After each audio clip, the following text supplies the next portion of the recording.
অপ্রয়োজনীয় ব্যয় কমিয়ে আনায় সার্বিকভাবে সরকারি ব্যয় উল্লেখযোগ্যভাবে হ্রাস পেয়েছে। এর ইতিবাচক প্রভাব ইতিমধ্যে দৃশ্যমান হয়ে উঠতে শুরু করেছে।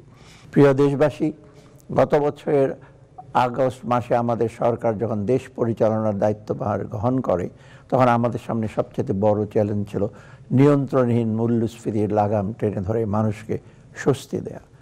মূল্যস্ফীতি নিয়ন্ত্রণের লক্ষ্যে বিগত মাসগুলোতেই আমরা ধারাবাহিকভাবে সংকোচনমূলক মুদ্রানীতি অবলম্বন করেছি।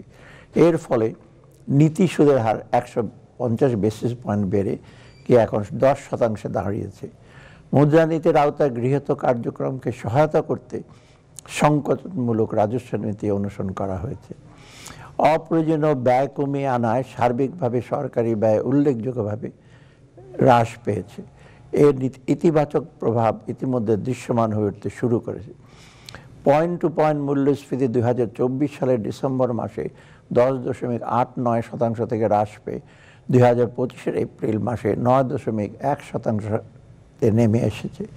আসার কথা হলো, এবারে রমজান মাসে নিত্য প্রয়োজনের পণ্যের বাজার স্মরণকালের মধ্যে সবচেয়ে স্থিতিশীল ছিল।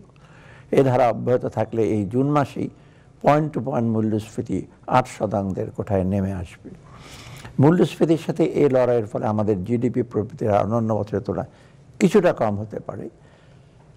প্রিয় দেশবাসী, মূল্যস্ফীতির নিম্নমুখী ধারা অব্যাহত রাখার ক্ষেত্রে বৈদেশিক মুদ্রার বিপরীতে টাকার বিনিময় হার স্থিতিশীল থাকা একটি জরুরি।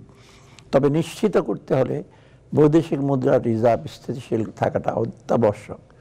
প্রবাসের প্রবৃদ্ধি আশাব্যঞ্জক হওয়ায় এবং রপ্তানিতে স্থিতিশীল থাকায় বৈদেশিক মুদ্রার রিজার্ভ এপ্রিল মাসে বৃদ্ধি পেয়ে 27.4 বিলিয়ন মার্কিন ডলারে উন্নীত হয়েছে, যা টাকার বিনিময় হার স্থিতিশীল রাখতে গুরুত্বপূর্ণ ভূমিকা পালন করেছে। সে কারণে আমরা বিগত 14 মে তারিখে বাজার ভিত্তিক মুদ্রা বিনিময় হার চালু করেছি। খাদ্য নিরাপত্তা নিশ্চিত করা আমাদের অন্যতম প্রধান অগ্রাধিকার।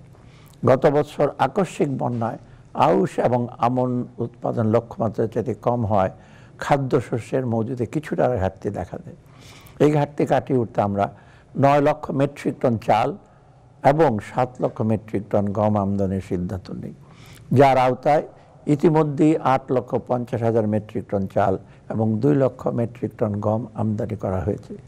পাশাপাশি মাঠ পর্যায়ে কৃষকের ন্যায্য মূল্য নিশ্চিত করে কৃষি উৎপাদনের জন্য সার সহ অন্যান্য উপকরণের প্রয়োজনীয় ভর্তুকি দিচ্ছে।